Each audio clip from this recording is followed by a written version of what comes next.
Okay, recording started. Welcome to developers meeting on February, what is it, the 5th, right? 2023.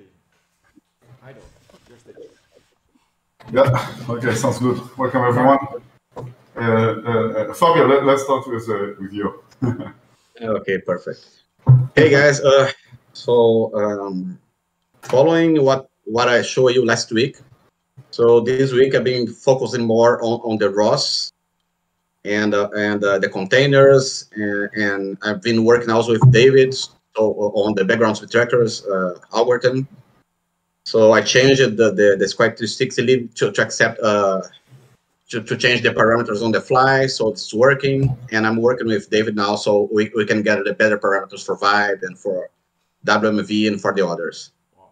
And besides that, what I did these last few days was I've been reworking the containers, and I've just made the ARM64 version of the containers, so we can run the containers, all the containers on the Orange Pi. Okay, and 5 minutes before the meeting, I was able to run the ROS2 container, the simple tracker ROS2 there on the Pi, and it was amazing fast. It was very fast. It was on par with my laptop here with much more cores, and it was pretty cool. And so for the next steps, I'm planning to make a camera node for the QHY camera, so we can plug the camera on the ROS, and we can get the inputs directly on the simple tracker ROS thing, so we can test everything with the camera input. So, and I think I'll be able to do that in the next days. So I will keep you posted. Cool. Good news. Yeah, indeed. Yeah. Good stuff. So, may I ask? So, what you last said is it's running on the Pi, on the Orange Pi 5. You made it running, right? Yeah, it is. Okay. Wow, that's. Can I? If you want, I can show it from there. Yeah. Because okay, let me do that. Let's do a demo. Let's do a demo then. Let me just plug my phones, because or else it won't work. I won't be able to listen to everything.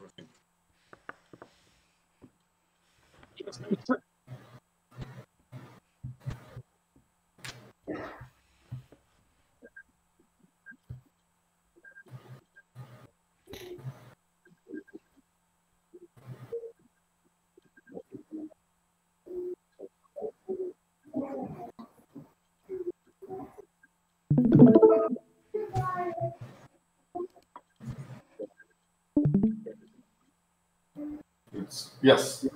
Yes.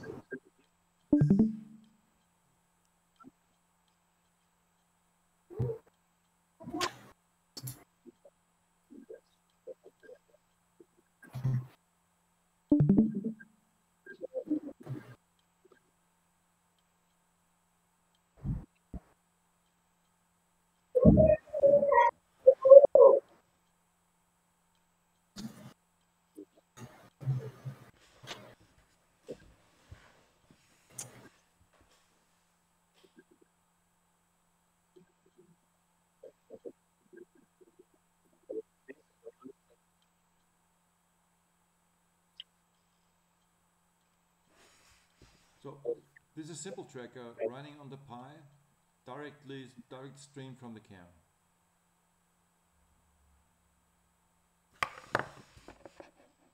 Fabio?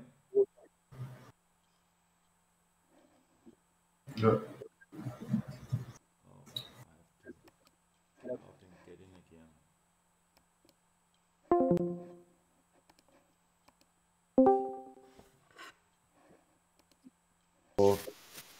So that's it. So that's what I was able to do, and I did not have your password because I could not hear anything you said. Can you guys hear me? Yes, now I can hear you. Yeah, I can. Perfect. So anytime So blows it up, shares a screen, I lose the audio when I record that stream. So I always have to get out and get in again. but it's boring. But I have to know that. Okay. So which operating system is running on the Pi? It's on Ubuntu 22. Ubuntu? Yes. With Genome or which version?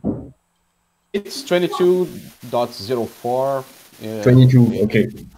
Yeah. Right. So it's running Ubuntu here. See, you have to use the version that the Orange Pi 5 provides. Sorry, Ido.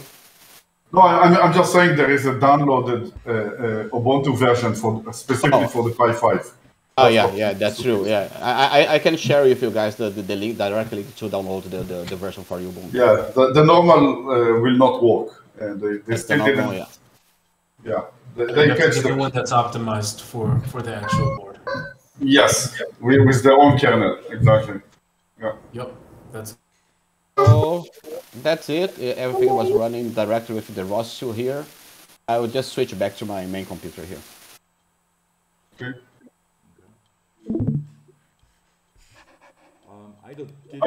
Did Fabio say anything about FPS? I couldn't hear it. No. Fabio, maybe you want to share a bit of the challenges that you're facing, what you text me today, stuff. You want me to share or you want to share? No, I can share. Okay. So a couple of things about performance, okay? Mm-hmm. The first thing is that I was running a lot of stuff on the Orange Pi there. I'm running all the ROS containers, and that will not happen when we'll be live. We will be splitting that between 3 computers. The one for the camera, one for the processing, and the other one for the everything else. And so I was running everything there. The second thing is I was sharing my screen and I was uploading everything, so it was slower still. So, but anyway, when I'm not sharing the screen, it's much faster, and it can be much faster than what it is right now. I can optimize the whole pipeline still with the ROS. Right now, everything's in Python.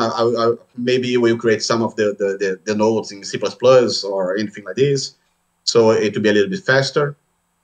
But and one of other things that happened to me, I talked to Ido today, was that I created also a Python export for the KHY camera, so we could use the KHY camera frames in Python. And I tested it 2 days ago. Everything was working perfect with 16 bits and 8 bits and all good. But today, after I went on an upgrade with some of the package on the Orange Pi, then it stopped working with 16-bit images. Only with the 8-bit images it's working right now. I don't know why. It might be something with drivers or anything like this. I have to investigate. But it's working. The camera input is working. It's just not working with 16-bit images right now. That's it. I don't know why. But it stopped working. It was working. I changed nothing.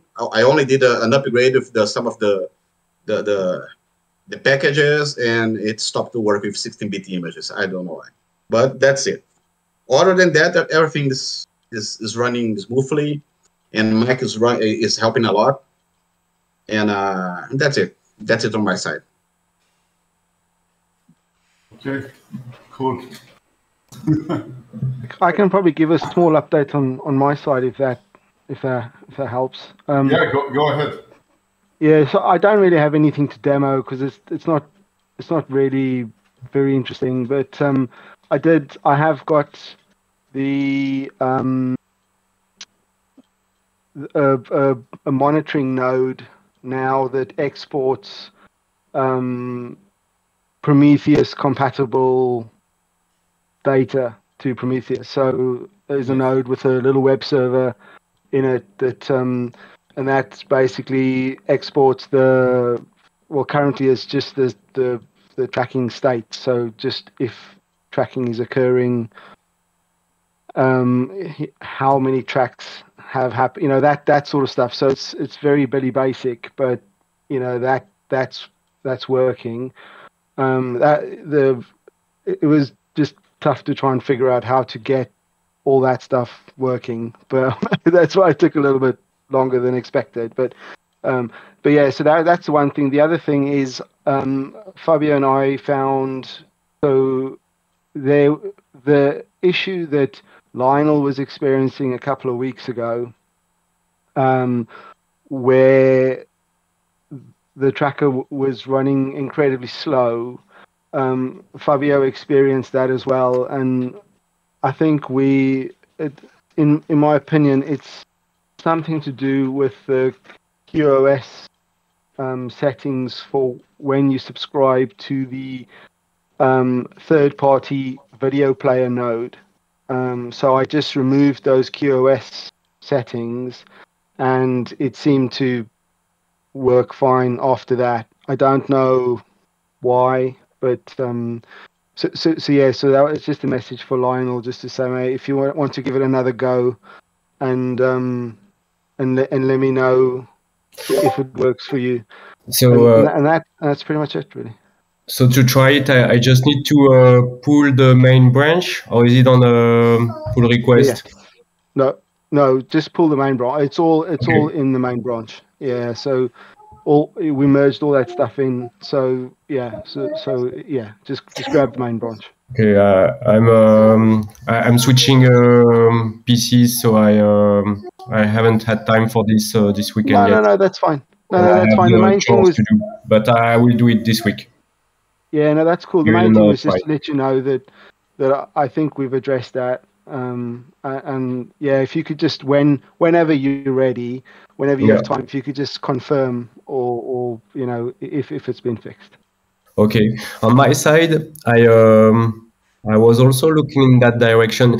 Are you talking about the part of the setup that's in another Git repo, the GStreamer Yeah, repo? yes. So it's specifically it's the ROS2 video streamer node. So that ROS2 video streamer node, I think I've actually forked that into our GitHub, and I'd made a bug fix in there, but essentially it's so I consider that sort of as third party. So I don't really have control over the QoS stuff that So essentially all I've done is just to not subscribe to that node using any sort of QoS profile and just default to the system defaults, really.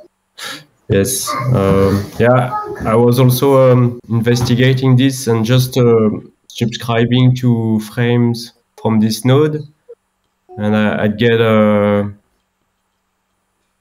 high number of frames, and then I couldn't read them at the same rate from our nodes. So that's kind of also the direction I was looking at. So I'll be sure to give it a try this week. Thank you. Okay, thank you. Cool. Bojan, you here? What?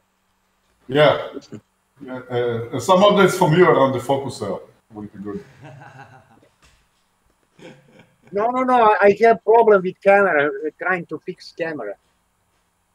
With camera? What do you mean? There's something wrong with my camera. Got it. So that's okay. I know you're real. So. No, he cannot show us his video. He has issues today with this camera. Yeah, got it. Yeah. Okay. So, Richard, you want to speak about the adapter? Yeah. Yeah. Basically, there's a long. Oh, that's a big question.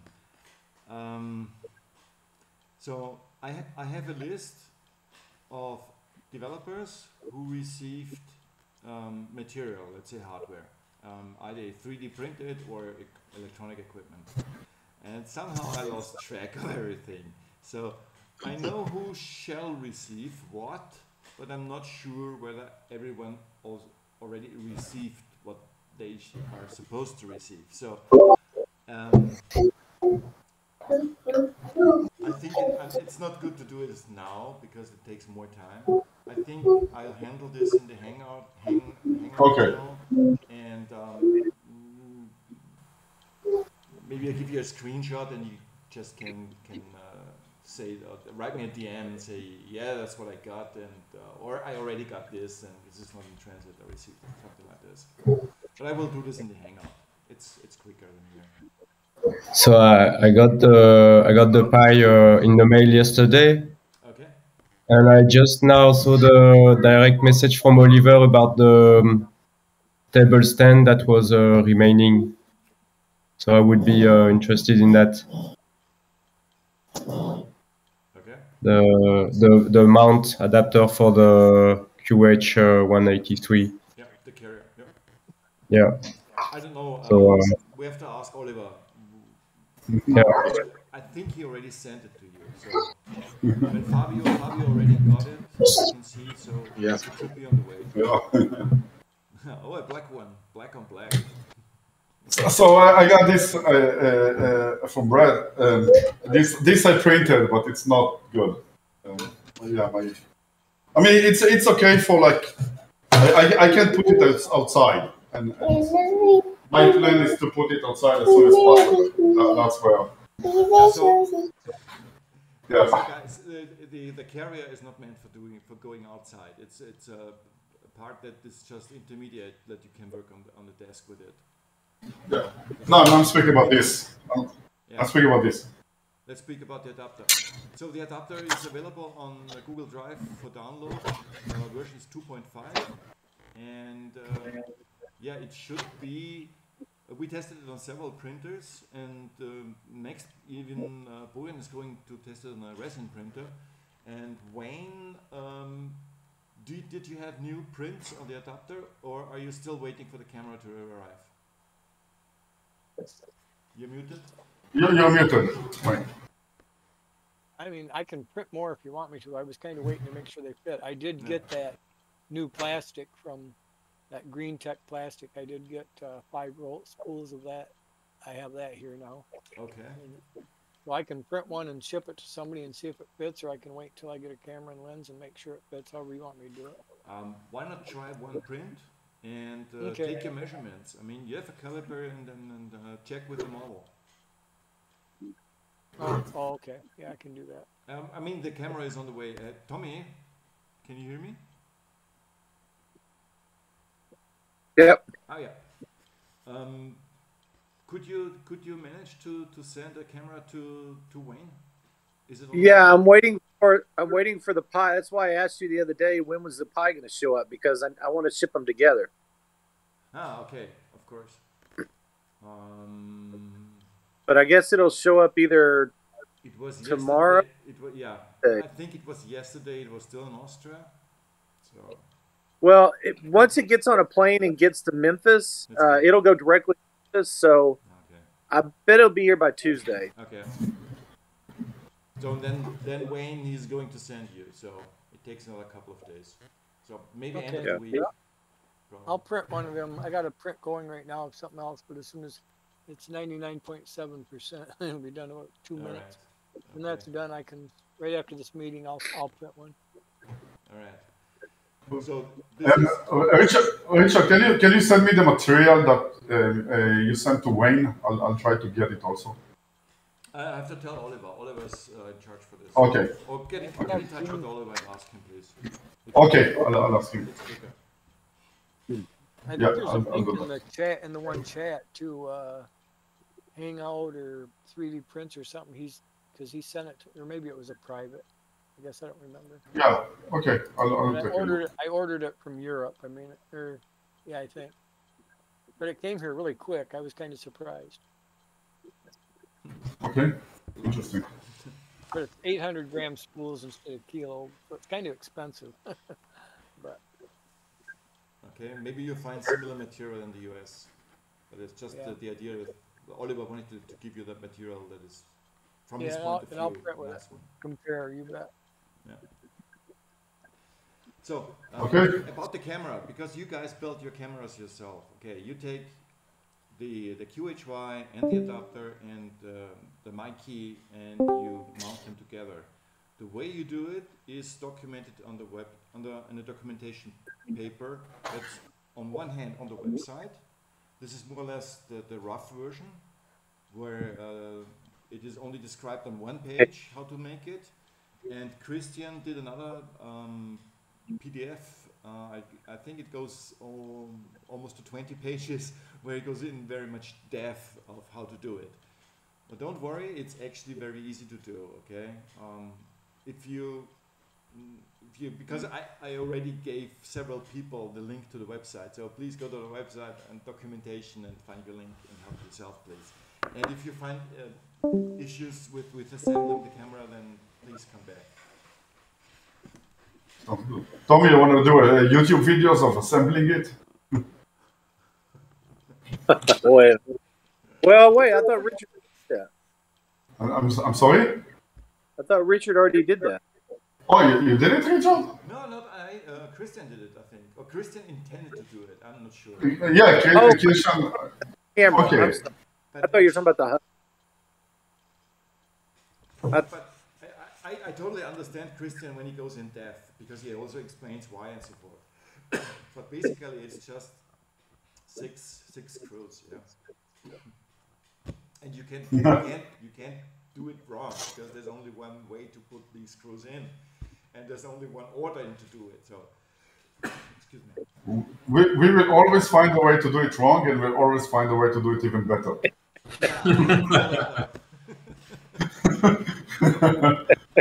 But most important, when you assemble your camera, most important is that on the mic here is a focuser ring. So you put your aperture to, let's say, 2.8, wherever, and then you turn your focuser. And when the focuser is around about in the middle of the very left to the very right, so don't read what's indicated on the ring, yeah. So it says something from 002 to infinity, something like this. So forget about it, what it is. Consider it as 0 to 100%. Turn the focuser into 50%, and then you should have a sharp image, or be very close to a sharp image. Look in the camera view. For those who don't have a Pi yet, or the simple tracker and can see a live view, you can take fire capture or tools like that. And where you go to a 1-to-1 zoom, so you have to, the representation of the pixel should be the native representation on your screen. So you have to zoom in the view. Don't scale the view just to fit in the view of the desktop. You should have a 1-to-1 resolution. And then look for something in the distance of, let's say, a couple of 100 meters, and look for something like more slant things like poles or something like this. And then turn the focuser just a little bit to find the sweet spot. You would never get it 100% sharp, and it's not intended to be, because real sharp is only far away, let's say. So the focuser, to turn the focuser, it's hard to do it on stars, things that are very far away, because you have much more bandwidth in turning. And when you're closer elements, let's say 1 kilometer, there's a pole, let's say, and you see it much more movement on change on focusing when you move it. So you get much more accuracy out of when you first focus on close poles. But no worries, you would never get them sharp. Okay, so they will be always blurry on the edges and so on. Yeah, and Richard? Yes. Okay. Can you guys hear? Okay. So I will make, I already have it, but I will make it better. So just like a small executable, so we can just open it and you'll show the image on the screen, full size, wow. 1-to-1. Yeah. So it will help with the focus. Yes. So okay, I can make that in no time at all, because I already have the input from the image. I already have how to display it on the screen, and I can do that. So it will just make it easier. Perfect. And it just needs some scroll bars so you can move around in the image. Yeah. Yeah. Okay, leave it to me. Yeah, leave it to me. I will make it something that works. Thank you. Great. Thank you. Cool. So let's welcome Nikola back, everyone. Hi, Nikola. Hey, Hello, guys. Nikola. It's nice to be back.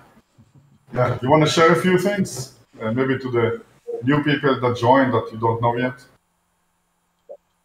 So yeah, I'm a software developer. I'm working usually with web technologies and most often with the backend part of web technologies. And I have some experience with machine learning and a little bit of hardware as well. So I'm here to help any way I can. And I think I am going to work on image classification on cropped images of 64 by 64 pixels that are produced by, I think, Simple Tracker when the track is captured and then the crop of object is created.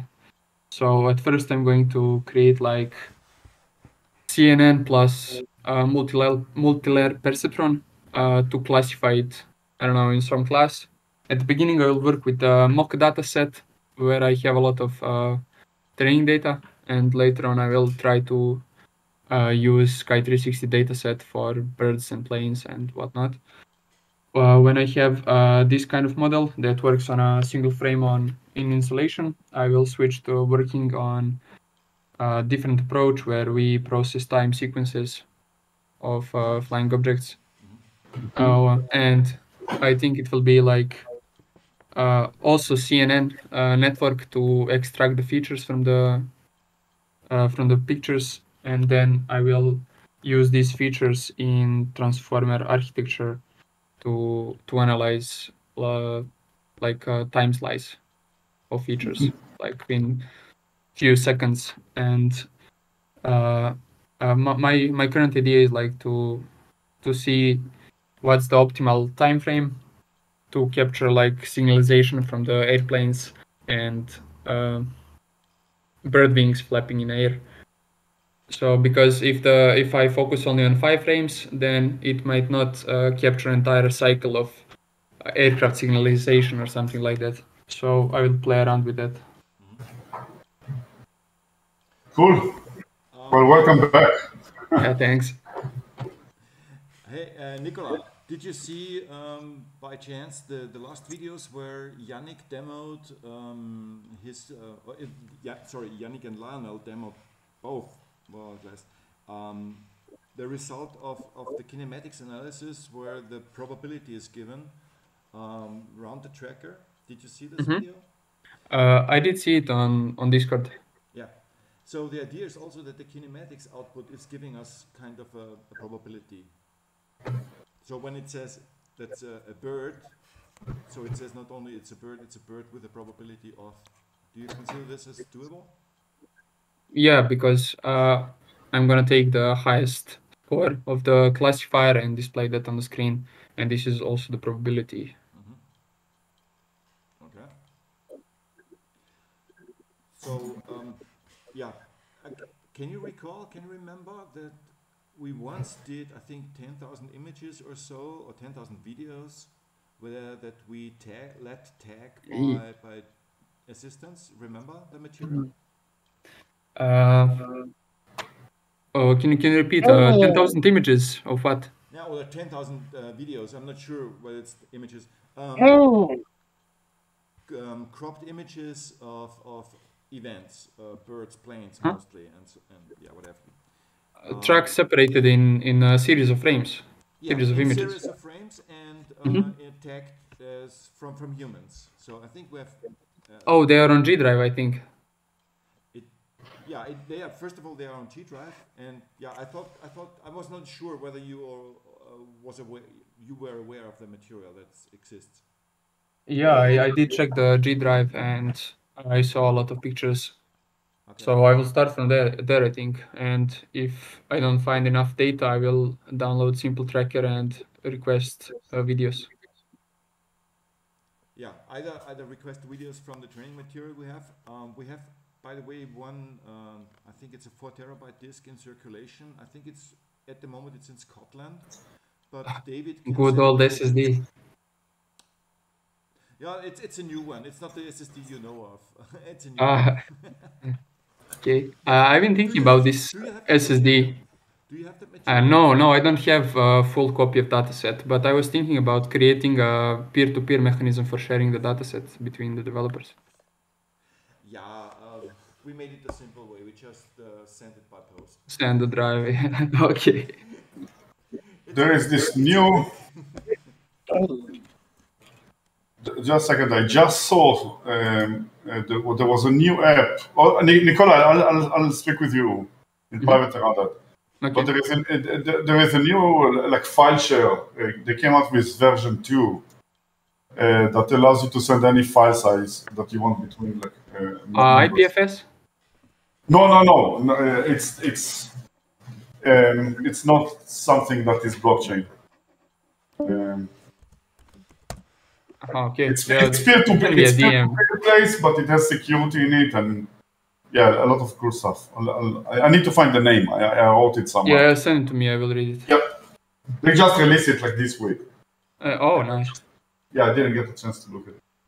Yeah, to make it academic, I mean, David can send it over to you. It will be there in 2 days. Anyway. That could also work. There's that. The normal snail mail. I mean, on the other hand, it is there, you know? Why not use it? Yeah, true. Okay, Mike, did you finish your update, or you want to have a demo or anything? Or? No, I don't really have anything to demo. It's just a web page that says so many tracks active, and that it's very boring. So, okay. So I don't really have anything. I know. You know, it's a shame David's not on the call because he's been working on some stuff as well, which is pretty cool. But yeah. Actually, he wanted to be on today because he already sent me his screenshots, but it was too complicated. Yeah. So I hoped he would explain to you. But yeah. Maybe next week. David, if you he's been waiting for it. Yeah, he's been testing all the backgrounds with tractors and with hundreds of different parameters, so we can get a better spot. And we might be implementing some of his image quality things directly in C++ also, so we can from time to time check the quality of the image that we're getting and things like this. So we'll be publishing that on the ROS nodes also. So we are working on that also. It's pretty cool. Nice. Cool. Yeah, so I'll give some updates. It's not really Sky360 related, I would say, but parts of it is. I have NixOS running on my server finally. Got that done. Still working on setting up the storage. So I will have about 8 terabytes of storage reach out. So if we need to host anything, I will be able to do that soon, hopefully. Besides that, I also provision a laptop that I got from Tommy. So now hopefully I'll be able to have some NixOS fun also when I go to the coffee shop. I usually work from a coffee shop, so at least now I'll have a proper development machine. It's yeah, Tommy uses a Beast for his demo, so it's like a 17-inch, like a gaming computer. And it's like heavy.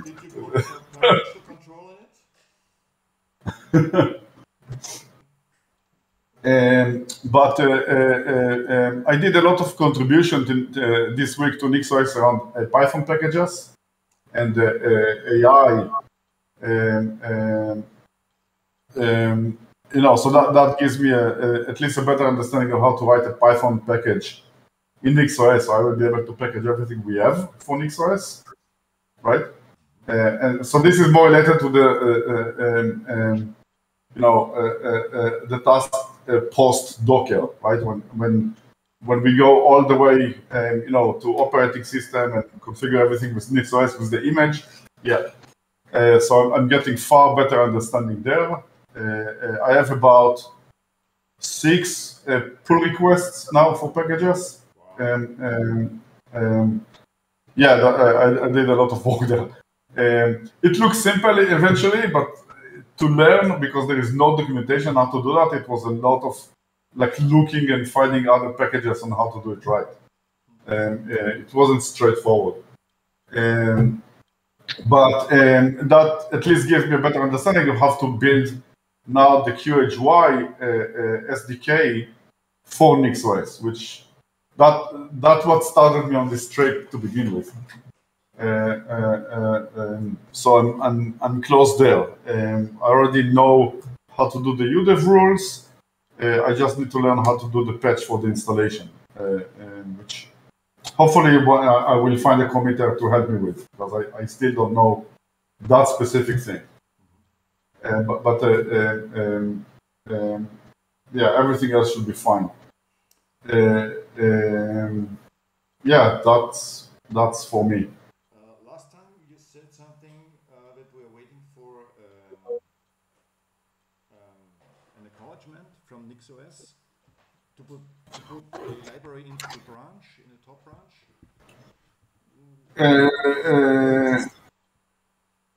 No, I'm still waiting for that. So right now there are 3 packages that are waiting for a merge. And once they're merged, I'm going to have another 3 merges, because it's like a dependency tree. So I built all of them locally, but I'm releasing them. I need them to be merged first before I release the next pull request. So right now there are 3. There is OpenAI auth. There is what it is, blob file, and another one. No, and 2 more actually. Yeah, there are 4 now. So there are 7 pull requests. So, yeah, but that gives me another thing. As an open source community, Sky60 and NixOS, I want to give them a shout out. NixOS is celebrating 20 years this week. Wow. So yeah. Yeah, so I hope they, get the funding in a healthy way, so they can focus on the developer tools. They had a very good dev meeting this week, and they are starting to do all these meetups worldwide.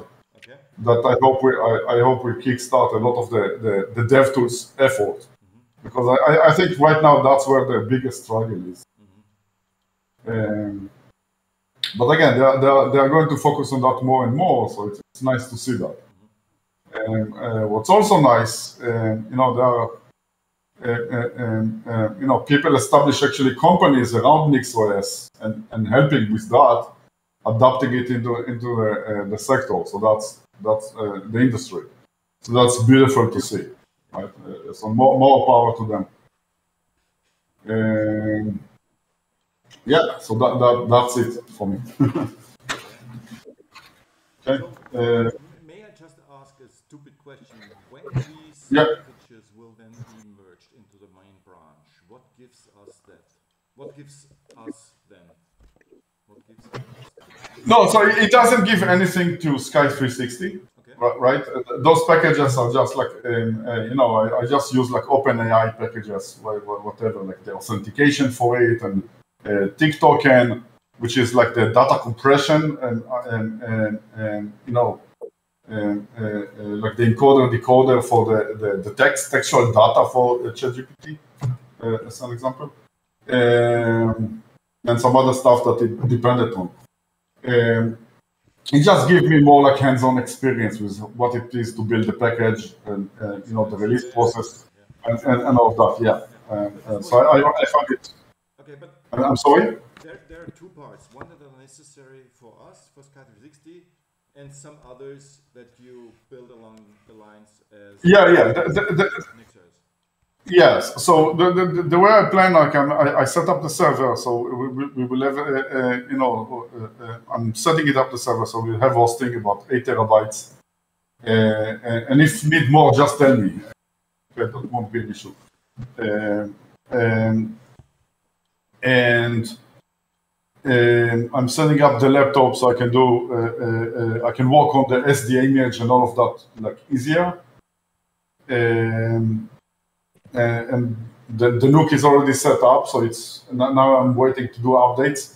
So I'm trying to build like a continuous integration, right? So when I build something, a model, it builds everywhere on my laptop and the NUC and everything. And again, I'm hosting a friend right from the Ukraine war, right? So I'm helping him kind of learning Linux, Nix OS. So he's responsible for setting up the laptop for now. And he's doing good. So we got Wi-Fi working. We got that. It wasn't straightforward. But you know, once it's NixOS, once it works, you know that it works, right? So you know, Fabio, doing an update on a package, it's so easy to go back, like so easy. I hope in the future we're going to eliminate these issues, and I'm going to provide a development environment that's actually fun to work with, right? Yeah, because like almost every repository that I clone today, the first thing that I do, I'm setting up the Nix shell into it, which means it will pull all the packages that this repository needs. So you have them available, all the commands and everything, and it's very easy to add. Okay? Maybe I can show a demo, so that you get what I mean. Let me see if I can. I see black cats everywhere. Did you see, Fabio, that behind Wayne there was a black cat running around? And a white one, a brown one. I have two blacks, so this one and the other. Yeah. Is this meeting being recorded? Yes. This guy's huge. Yeah, let me show you something. Just so you understand like what it is to work in a Nix environment. Okay. Let me know when you see my shell. Yeah, can you say something, but I can still hear you? Yeah. Okay, I can hear you. You can hear me? Yeah. Okay, is it big enough? Yep. Yeah, that's great. So, so for example, if I go to ChatGPT Rust, you see I just moved to a directory and it did all this kind of installation using Nix and whatever. Now, if I go to shell Nix, you see here I'm just using Rust app and you know, using the nightly version, right? So what it means is now that I have the Rust compiler here available for this directory specifically. If I go back, it's not here, right? Another thing, let's ChatGPT, for example, using Nix. If I look at the Nix here, so this has the PEEP and setup tools. So I can build the ChatGPT, the reverse engineering of ChatGPT. If I do, I don't know, Q and K, that's my keyboard. This is a bit more complex, but it actually comes with the repository. So here they're using the PyPy repository to fetch the version, and they're going to do all this crazy stuff. This is a bit complex in Nix. But they're building the bin utils, the C compiler, and all of that, and that allows me to build if you see here, say Sneak build, that allows me now to build the firmware for my keyboard, right? So what's nice about it is I can have different Python packages, different C packages, different Rust packages in every directory, right? And it's designed for that specific directory, so they don't interfere with each other. There's no conflict, right? And that's the power of Nix. That's why I love it, right? It takes time to learn, but once you get familiar with it, it's like super productive. And you know where you are. So I'll show you, for example, if I go to my Flake, and I'll do, say, script updates. Right. So this is now going to update all of the packages across all of my systems. It's going to take some time, whatever. But you see, it's nothing. Whatever I have defined, right? So the idea of Nix is that I'm defining in code how my system should look. Okay, everything from the boot to the kernel to the drives to the package and to the configuration of the packages. Okay, and all of that gets a revision,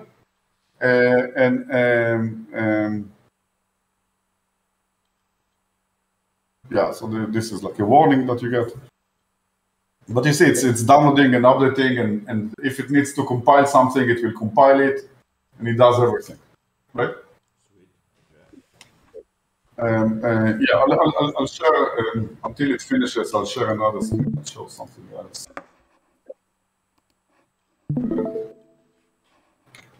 You see a new one, right? Coming. Yeah. You do, or you don't? Yes, I see. Yeah. So for example, here, I have like my home directory, all the CLI tools that I'm using, all the GUI tools, password manager, scripts, whatever.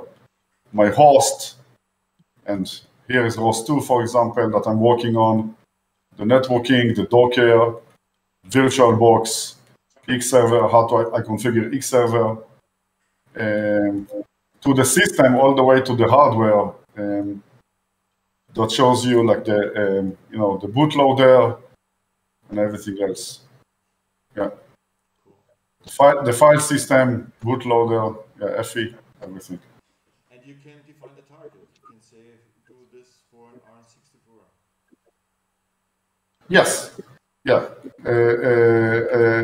So I did that before in Sky 360. Let me see, where was it? In NixOS. They are copy that from DOS. Yeah, no, not really, but yeah. Yeah, So, no shit. Same package, different, whatever. yeah, so this is still work in progress, but you see here, I have either either the tracker, that's the ARM 64, right?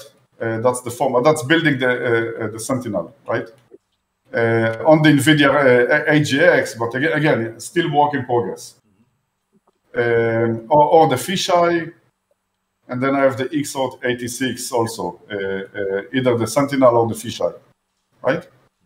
And you see here the format is in ISO. Here it's a raw FE, and I'm trying to fix all of that because there is no one way of how to do it in X. There are actually multiple efforts. There's novel open source large-scale projects, right? And eventually one of the approaches will win. So so I'm using here, I think, like 3 different ways of building an image. And that I'm probably going to create my own one, because all of them are not up to date, and they're all, and one of them is, I would say, it's too much opinionated for my flavor. So they define the hardware their way, and I can't, there's no easy way to tap into it and change it, like the Nix way. But there is I think they have a proposal of changing that, and if it's approved, then I might go back and do that. But right now, the images is all mess. Like they're building for a Pi, but it's actually not a Pi, and you need to kind of pick and choose. It's kind of a nightmare. So hopefully they will fix that. Yeah, that's the struggle with building SD images, right? Yeah. But yeah, after what it is, a year now with NixOS, less than a year actually. Yeah, it's becoming much more comfortable. Yeah. Cool stuff. Yeah. So it's coming, guys. Hopefully you'll want to install it and enjoy it. Maybe we explain for newcomers why you do this, why it's important. Yeah, so let me just go to the NixOS website. So I use their words, right? And if you go to nixos.org, they speak about reproducible builds and deployment, and that's exactly what I'm after. Okay, because building a robotic system, reliability is key, and you want to make sure that you want to be able to track what changed and roll back, attacking it from the operating system that actually does that. That's the main purpose of NixOS. It's actually a very good choice, right? And again, I'll wear my hat as a site reliability engineering, leader that helped a large-scale company actually transform that, right? So I have a lot of experience with what it means to be reliable and how to find, the root cause and fixing it, right? And in a productive way, right? So how to increase productivity in engineering teams and how to reduce cost, right? And that's very, very important. And I got in my career to the point that sometimes we had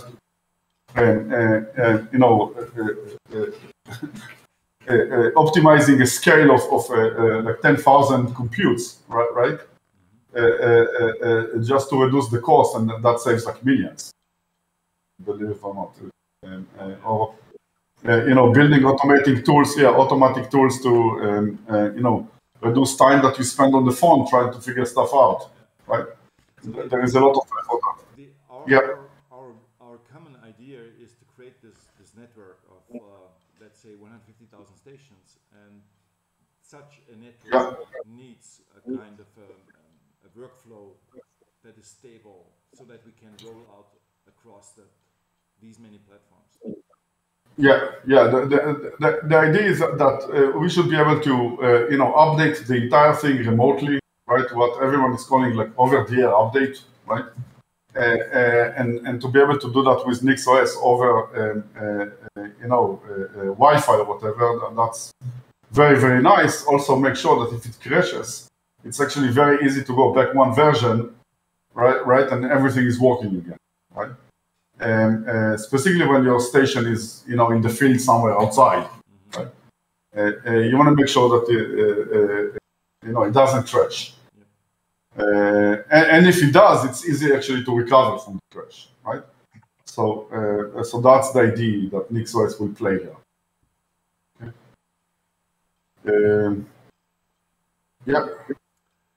That's it for me. I think there's another topic that we have to speak out loud. It's what we decided in September last year to go with ROS2. Yes. So that actually it was your idea, Ido, to turn a station into a robotic system, and that's why every one of developers had to go into learning curve with ROS2, and that's interesting here. So the idea of moving to ROS2 was really to think about the SkyCity station as a real-time robotic system. When every part send and receive commands and the situation awareness data, right? Like the video feed, or the classification, to be more correct.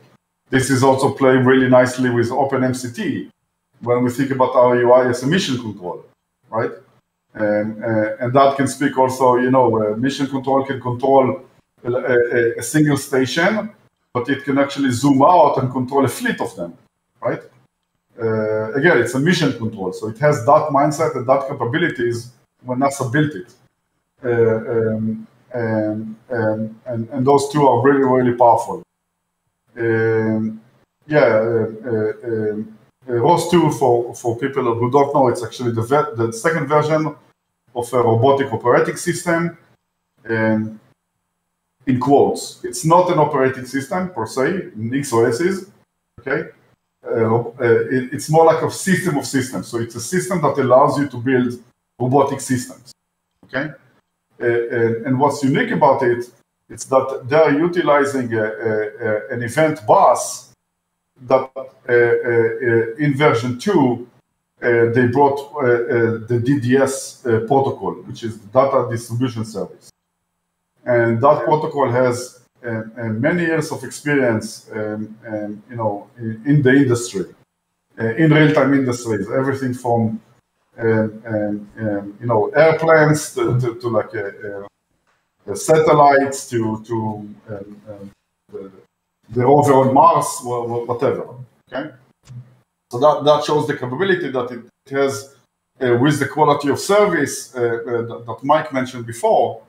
The ability to actually synchronize execution of multiple parts of the robotic to work together. It's one unit, right? You know, a simple synchronization. Think about it like when you want to catch a ball, you're using your two hands, right, together, so they both need to meet in time and space in a very specific position to catch the ball, right? If there is a time delay between one arm to another, you're going to miss catching the ball, right? So this is what ROS allows you to do. Really, really nice. It allows you to do this time synchronization using the protocol. Okay? And those are the advanced stuff that we will get to once we start optimizing the quality of service. So the idea is to get to a station that you know, all the units, like the stuff are connected. The software is not there, but at least we'll have a stability and an ability to update it very, very quickly. So think about the Nix OS as and ROS2 as the firmware for Sky 360 that allows us to do that. Yeah. Okay.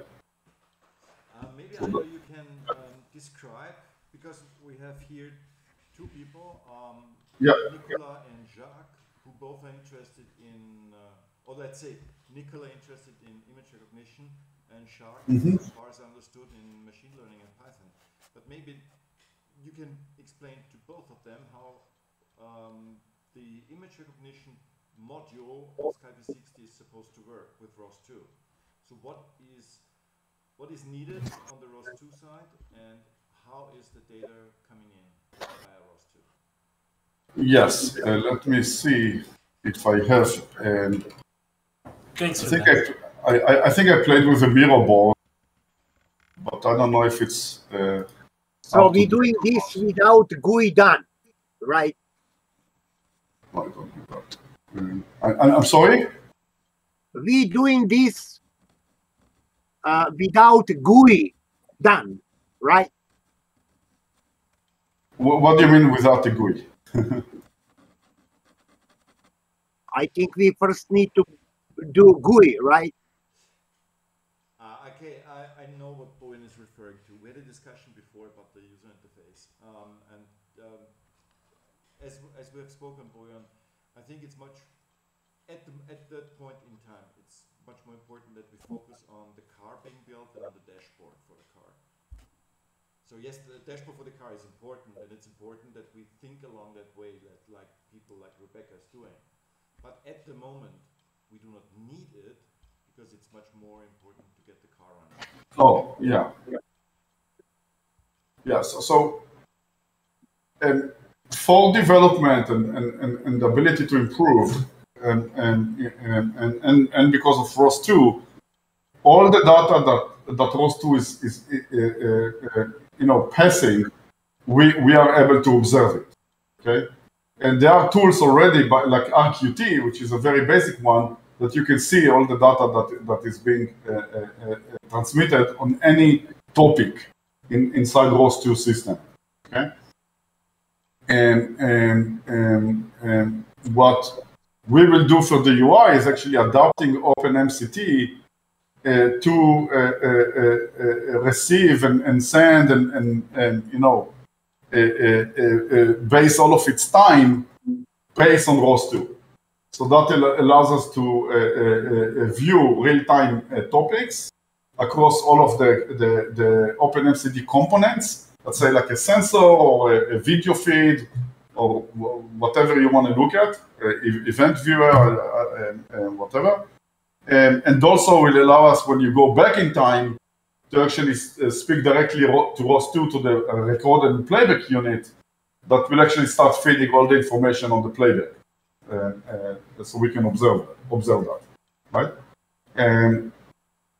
And so the way, I don't have an up-to-date diagram. I probably need to create one. But the idea is we have let's say the all-sky camera. The all-sky camera produces a raw frames. Those are going to be on a topic, okay? This topic is going to be now published to all of the subscribers. One subscriber is the tracker that takes it and produces the output, right? And then spits that back to ROS2, right? Nikola, for you, for example, you can take that output, right? That is going to be like 64 by 64, right? And then you can create the classification, and then spit that out with all the vector information, whatever, right? Yeah. So this is like the pipeline, right? In parallel, we have the recorder and playback that actually listens to all the topics and just record them in a time series database. So when we need to do a playback, you say you tell the database from what time or what point in time, and it will go back and start implying all the events in a synchronized manner, right? And what's important to note is the recorder is considered in the real-time world, in ROS2, a non-intrusive recorder. So what it means is that it doesn't officially do a subscription to the topic. It's observe the network and take all the packages from there, okay? And so technically it means it has the potential of losing messages, okay? But you know, if it loses a message, we will have an alert, one thing, and another thing, it's most likely because the robotic system is misconfigured, okay? We should not get to the point that we are losing messages. Really, I don't understand. Yeah. How can you working on system, global system, without GUI done? I don't understand that. Can you explain me that? Yes. Let's see.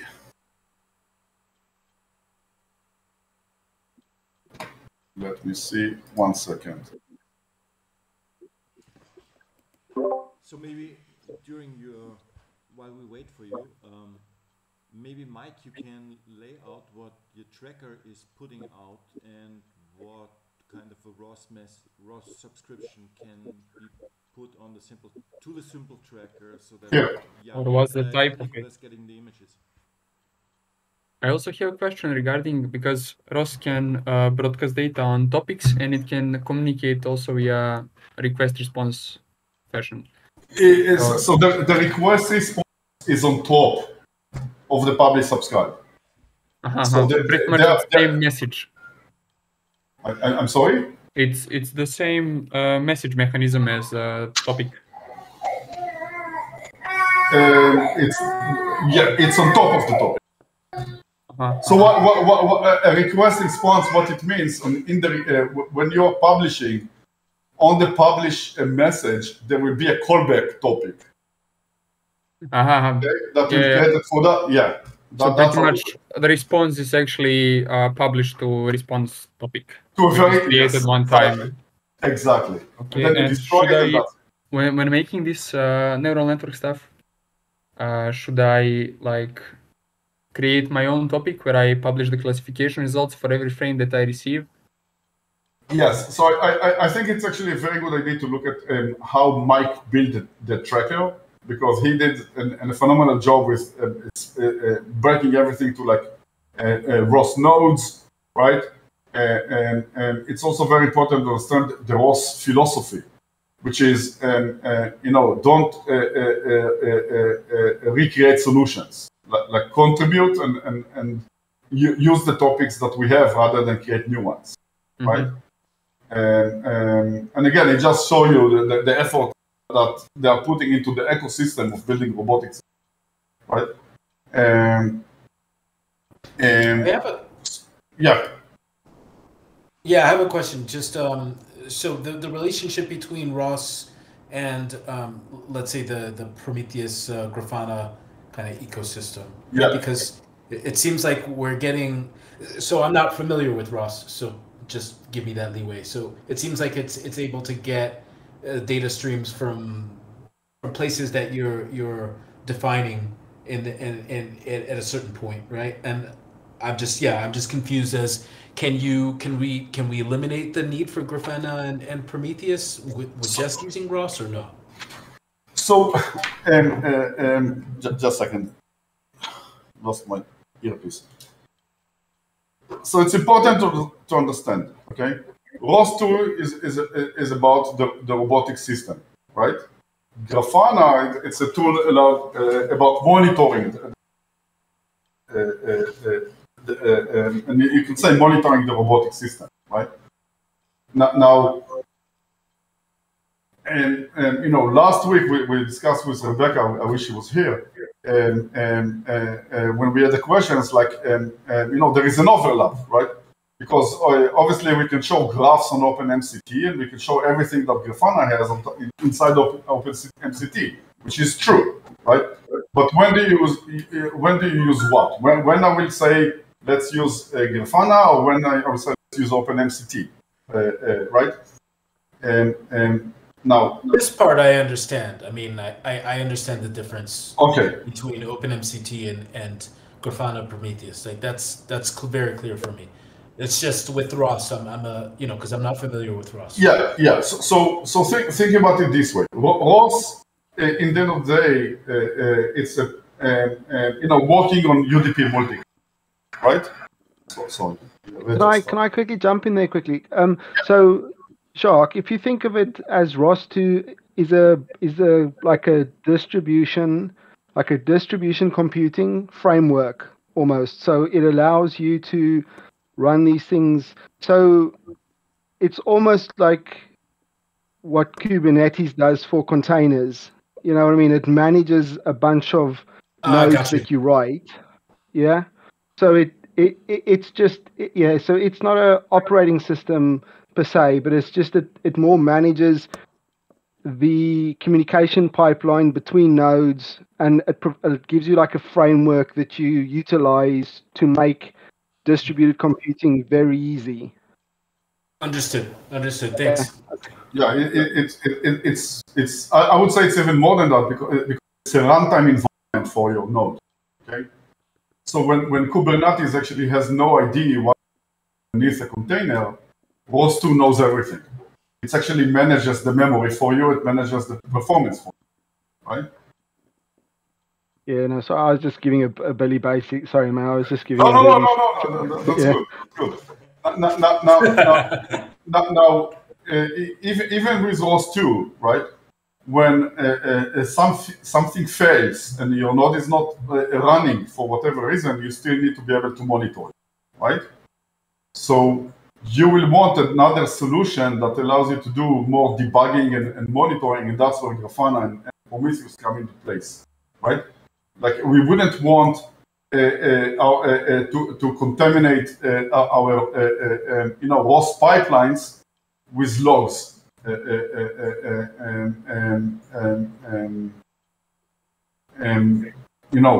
Like debugging logs of the operating system, for example, right? Even though you can do that, and there is even capabilities in ROS to allow you to do diagnostics, it's designed for the robotic part, not for the operating system. Understood. Thank you.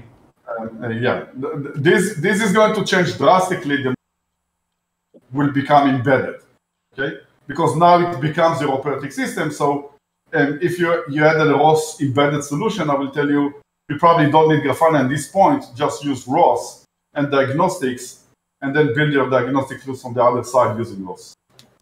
Okay? And I'll show you one now, a tool that actually does that. So Bojan, to your question, why it's not important. So ROS2 come with a GUI, okay? And I'll make it big. It's called RQT. Show me. I'm showing you. I share the screen. Oh, okay. And I don't know if you can hear the audio. Is it playing now? No, it doesn't seem like the audio is coming through. No. Not the audio, but there is No. a vision. Okay, so I'll share the link on software, so everyone can see that. Share it on ROS2 channel. That's Oh, ROS2. Yeah, sorry. Yeah. I'll share both.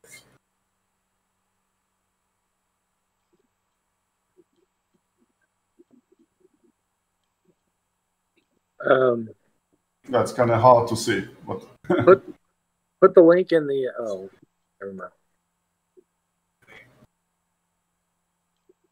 let me go back.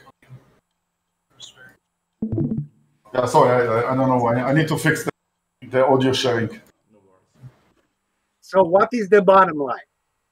So the bottom line that we can use RQT to observe everything that we build right now in software. Okay, so we will see everything that the robotic system does. So you see it individually, but not together like in a dashboard. So you.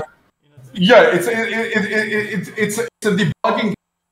I would say or an observer tool, right? That you can look at all the topics that are happening and subscribe to each one and see how they work and change configuration of the robotic system and all of that.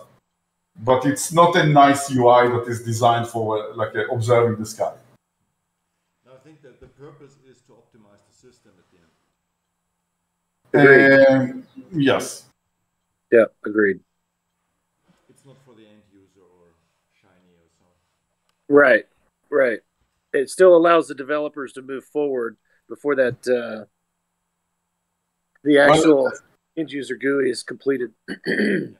Yeah, like technically, one can use the RQT entire robotic UI with it, right? But it's not web-based. And to start, it supports plugins, so people are contributing plugins to it all the time, right? There is you can probably find on YouTube how someone uses RQT to actually teach the robotic system using simulation and fixing it, making it learn, right? Using RQT. So it's not like an old command line tool. It's a very advanced tool. Okay, you can do a lot with it. But again, I would say that it's not designed to be a customer-facing or a front-facing UI. But at the end, there is as you explained now, a neural network that is controlling these elements. Yes. So let me just open another browser here. So I'm a user. I have station. So how can I controlling station? No. How you can control station? Bojan, the idea is not that the end user is controlling the station, because for most, is it important that the data that is generated is not infringed, is real, and is directly coming from the sensors, where we know which sensors it is. So we have to prevent any intrusion into the system. The only access to the system for the end user will be the user interface. But this is not something that that Ido was talking about now. He was talking about a front end only for developing reasons, not for the end user. Yes. Yes. So if you think about it, you know, you have in a robotic system you usually have a bus, or multiple bus. There is the situational awareness bus. Then there is the data streaming bus. In our case, it's going to be video and RF and whatever has like large quantities of data. that is, you know, kind of unstructured in a way.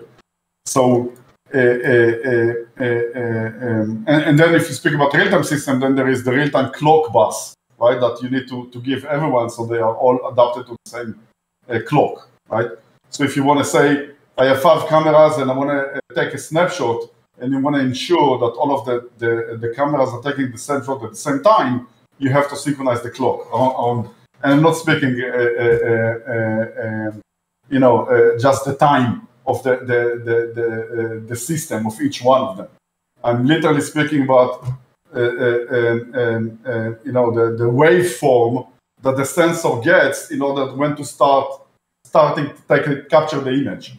So they all really do that at the same time, right? And down to the nanosecond, right? Globally, even with the latency around these networks?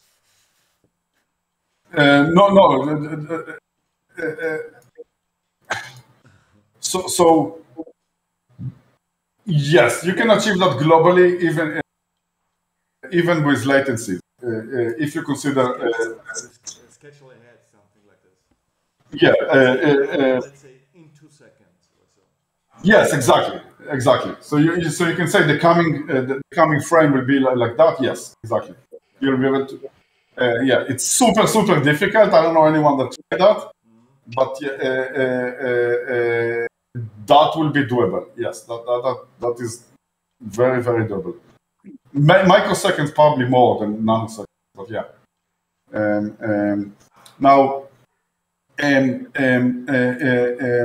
So if you think about those, let's focus on the 2 buses, the data stream bus and the situational awareness bus, right?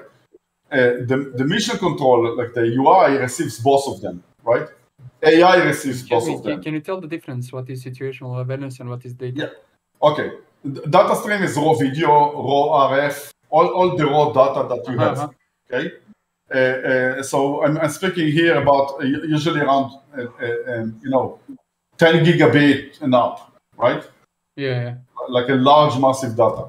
When you speak about situational awareness, this is about the events, the command, the control that you do, and the classification and the data that you get. So this is way smaller, right? Yeah, I see. Derived data. Yeah. So it could be also contextual data, for example, you know, playbooks information, whatever. So you can have a sensor, for example, a GPS sensor will only communicate on the command and control bus. It doesn't need the data stream bus, right? Camera will only communicate on the data stream bus. It doesn't, and of course, to control the camera, if you want to control the aperture stuff, it will need the command and control, right? It depends. AI usually will use all the buses. So in AI, you can break it down to like 3 components, right? There is the perception, right? Which is what you know, Mike is working on. You will work on that, right? The classification, all of that. There is the simulation, right? And then there is also the what I call control automation or context, right? To understand the context. Like ChatGPT is a great example of a contextual AI, right? And understanding context of a language and context of a question and context of books, of whatever. But the same AI can be used to understand the context of what does it mean to observe an object in the sky, right? What does it mean that I wasn't able to follow it, right? And so it allows you to do, this context AI allows you to do also better control and better automation on the other aspect of like improve the perception, improve the simulation, and improve also what I call the self-healing of the robotic system. And this is like, I believe, the next version of it, right? That it will do like self-healing. It will actually execute actions and not just give you a recommendation. It will be actively improving the system, right? And there are some I don't know if AI shell. That's a great example of what I mean. and it's just like in the diaper stage still, and it's amazing. So AI shell, if someone doesn't know, it's actually a script written in Python. Uses Chat GPT to create like a shell, like a normal Linux shell that you give it a context. So you can say, hey, create a Git repository for me with this name and start it as a Python project, and it will execute the commands and do that on the computer. Right? That's actually really, really cool. I'll show the demo of that. There's a demo already. Yeah. Oh yeah, this thing is become very, very popular. Are you talking about using the new API to actually do this stuff, or are you talking about? I've seen people also talk to ChatGPT and just tell it, pretend you're a Linux system, and then then you start interfacing with it, and this is a different thing. So you're talking about with the talking to ChatGPT, saying, okay, let's be a Linux terminal, and then use the URL to talk with OpenAI API. Yeah. So this is the demo. This is the demo of AI Shell. If you guys are seeing this.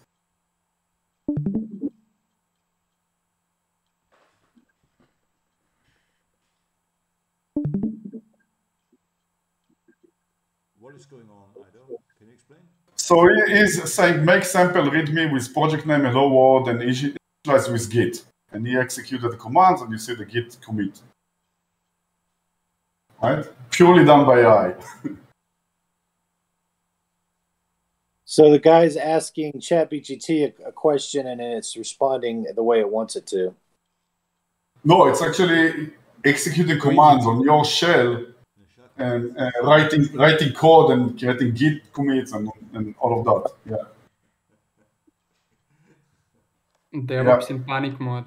Yeah, so it does work with the open, but it's not that the API is public. So there is a big effort to reverse engineer the API, which there are a bunch of contributors that are focusing on reverse engineering.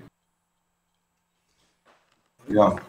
I think we should give one information to Nikola. Maybe you should talk with Mike, because Mike did the tracker, and he has notes that you can subscribe to by getting these 64 pixel images. So I think. So it's already being published on Topic. Yes, it's already published. Yeah. Awesome. Mike, please correct me if I'm wrong. It's not yet. No. I've not done. But the only reason is just purely because there's not been a requirement yet. But it's very easy to do. So if you need, I need to create POC with some mock data set to prepare the image pre-processing pipelines, some augmentations, and then later on. Yeah, that's fine, mate. Yeah, just that's. And first I need to actually create and export the model, and then to wrap it in a ROS2 node and subscribe to a topic. So there is still time. Yeah, I put some links on the neural network channel just with some of the stuff that I was looking at. It might be worth you just having a look as well, because it's essentially deep learning nodes that run in ROS, but it's very specific to NVIDIA. But it was just, if you need an example to help with structuring and understanding, then it might be worth just having a look and having a read, really. So it was just there for help. Okay.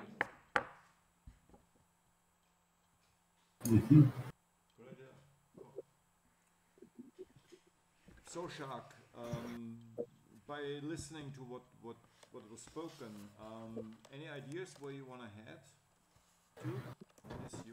Yeah, I have a few ideas.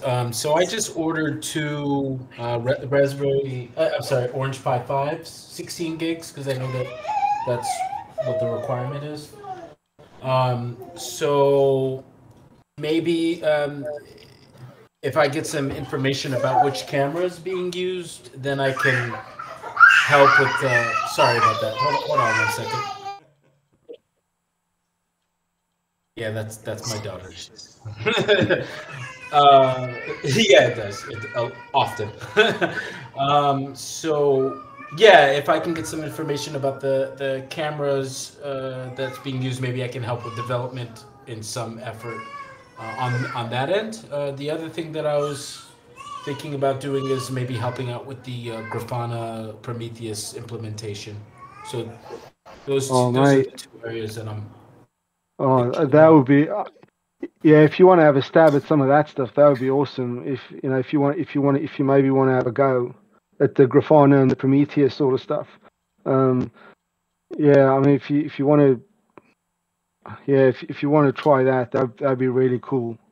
Awesome. So I'll team up with you and get situated. I mean, no, the expectation should be lowered. I've never, I'm not like an expert with the Prometheus and Grafana. I'm just. Right, that's fine. My background is networking. So I mean, I know about it. I just have never used it. I've spun up a Docker container on my Synology just to kind of mess around with it for a bit and get myself familiar with it. So yeah, so I'll be learning with you, and we can try to implement it. Yeah, just also to manage your expectations. I'm no expert either. Okay, so yeah, we'll stumble through the woods together. Yeah, but it would be it'd be nice just to get a second pair of eyes on it, you know, and a different view and that sort of stuff. That'd be cool. Totally, two heads are better than one. Absolutely. Mm-hmm. Yeah. I can share maybe one. It's more about stuff that I'm working on. I got more cameras coming. Tommy, you saw this one. You're familiar with this one, Tommy. So here is when I think about the GPS and how it should integrate it to a robotic system, right? This is, think about like I spoke with Christian about it, more about how we can use or repurpose the GPS in Sky 360 to also be used as the real-time clock for everything, and also to use to better support the telescope when we are slewing and tracking a UFO, right? So you can see here, like we have like sensor with GPS, compass, accelerometer, whatever, and those are communicating on the command control bus, right? The AI receives it internally. It also goes to the Ethernet and mission control, right? Or through USB, whatever. Not that important. And then in the AI, there is the context, what I call context control and automation, that actually allows you to give feedback loop to control the sensor. So for example, and you know, this can work in a very slow rate because we don't need GPS signal, 20 times a second, or even the accelerometer and compass are not that important. It's more important when you boot up the system. But maybe when we start tracking an object, it's actually really nice to increase the frame rate of the accelerometer, so we can have a better feedback for the AI, how the motor is handling it, right? So we can improve the accuracy over there and do even a better, right? So this is the idea of how, the AI, by understanding the context, like, hey, I'm in tracking, can increase the sensitivity or the frame rate of the sensor, right?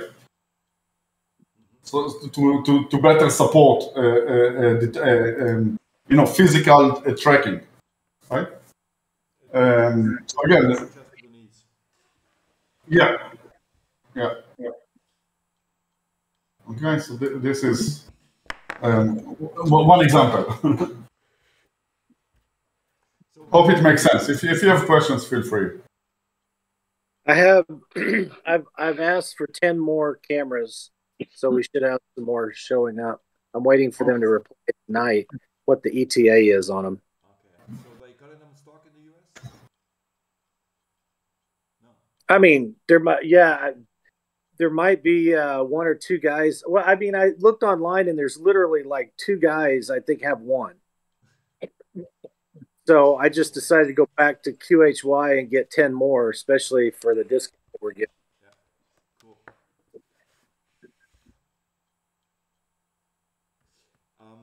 Yeah, one note for Jacques.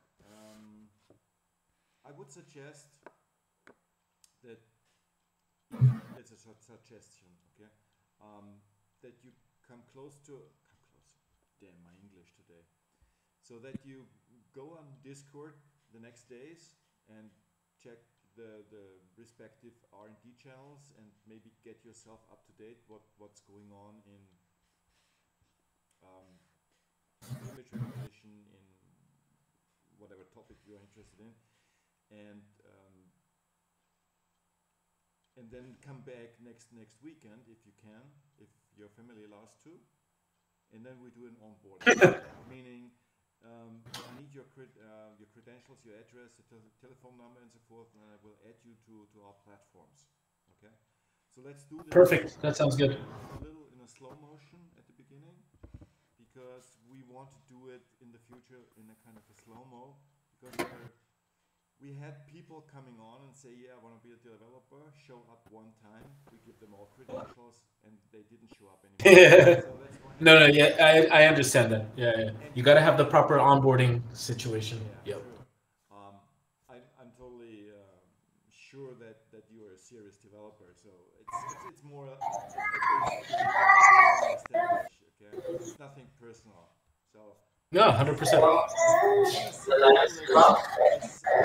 Developer meetings on Sundays, because this shows the kind of an engagement, and then we do an onboarding. All right. Sorry, I have a baby crying. All babies are crying now. Okay. Everybody's babysitting. So I have no other topic on my list. If you want to discuss something, Wayne, have you sent an email to Wayne? I mean, not Wayne. Have you sent an email to Michael? Yes, I did send an email to Michael. We were talking about Michael the Ghost, right? No feedback yet. I made a note. I will call him tomorrow on his phone. I hope he will respond. The problem is we sent him material. We do not even know whether the material arrived. Yeah, that's why I'm worried, because I don't think he would have just disappeared like that. Yeah, I think something must have happened. Yeah, I hope not. I hope he's all right. What is the weather situation in northern Washington? Bad. I mean, there's still lots of snow. Well, I guess the storm is blown by, but they had feet and feet and feet of snow. Yeah. So I know that much, but I don't. I mean, it is possible for a couple of days, up to a week, but not that long. He's been gone too long. But that's what bothers me. Really in the Sasquatch area, far away from civilization, so could happen. Yeah. Like me now. He might be on a satellite. I don't know. David's just joined. David. Hey, David. Hey, there you are. Hi there, guys. I'm sorry I've had family things on today, so I'm a little late. No problems. We were about to close, but we still have 20 minutes, so perfect timing. Yeah. I'll give you a quick update now. I mean, and then I'll pick things up properly next week. I've just been working with Fabio. I don't know what Fabio has mentioned, but we're just looking at the background subtraction algorithms and doing some analysis on their performance and recording some data for the two algorithms that Fabio's coded, Sky 360 library.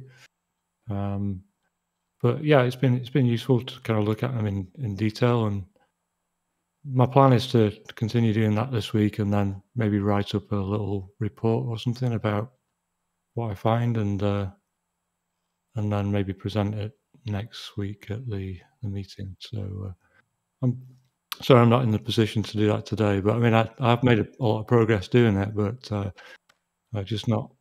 There's so much data I've got. I need to try and pick through it and understand it all. But yeah. But can you give us a spoiler? Is it possible? Does it make sense? Are there sweet spots? Is it possible to use that in the future? Yeah, I think so. I think you can certainly learn a lot about the algorithms by sweeping the parameters and testing them against different backgrounds and seeing. I've been playing around with a medium blur filter as well on the foreground mask, which cuts down on like the noise in the foreground mask. But I can't nothing conclusive to report right now. But yeah, I think it's going to be useful. I think hope next week I'll be able to share more useful information about it. But yeah. You can say that your results are already significant, so that no, significant is the wrong word. So your changes are not are significant enough that it makes sense to implement that. Yeah, I think it's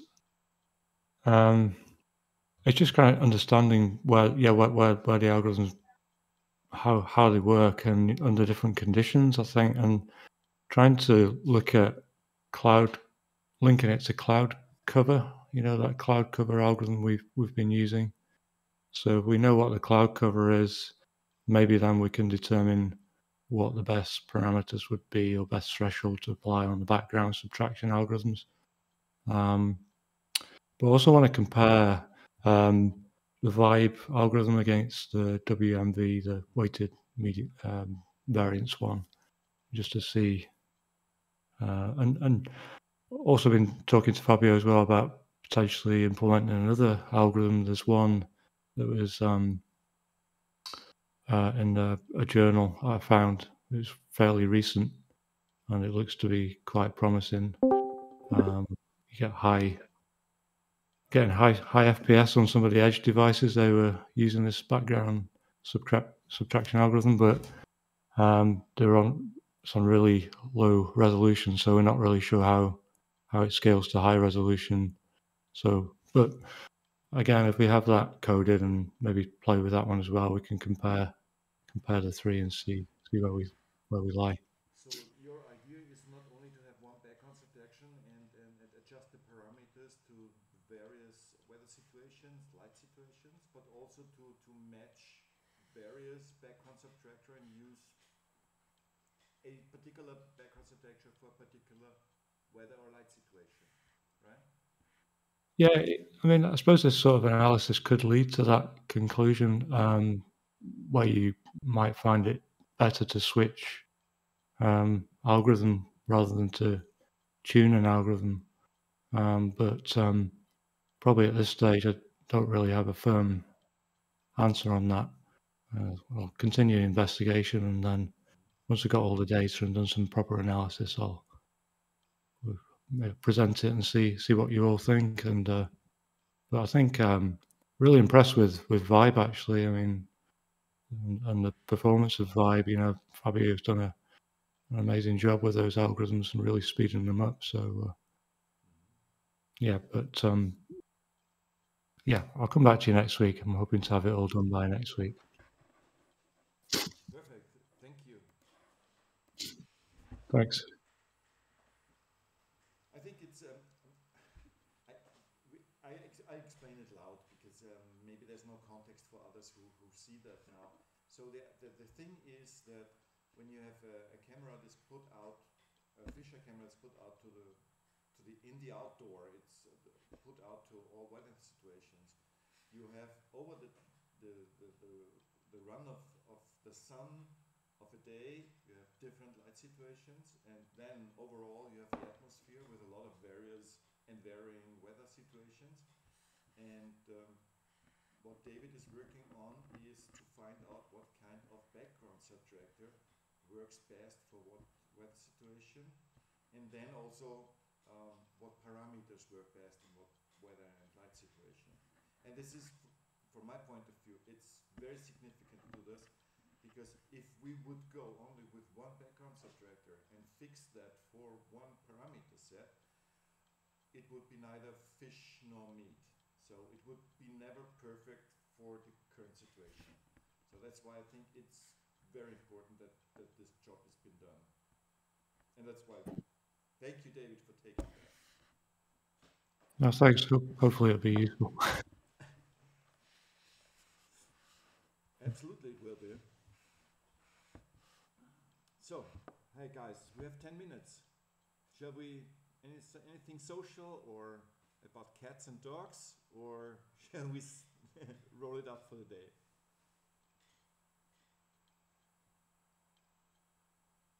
Okay, Idle, you're muted, or I cannot hear you. Oh, I'm sorry, I was muted. Yeah. No, nothing on my end. Okay, Tommy, you wanted to say something off record? Later on? Okay. Off record.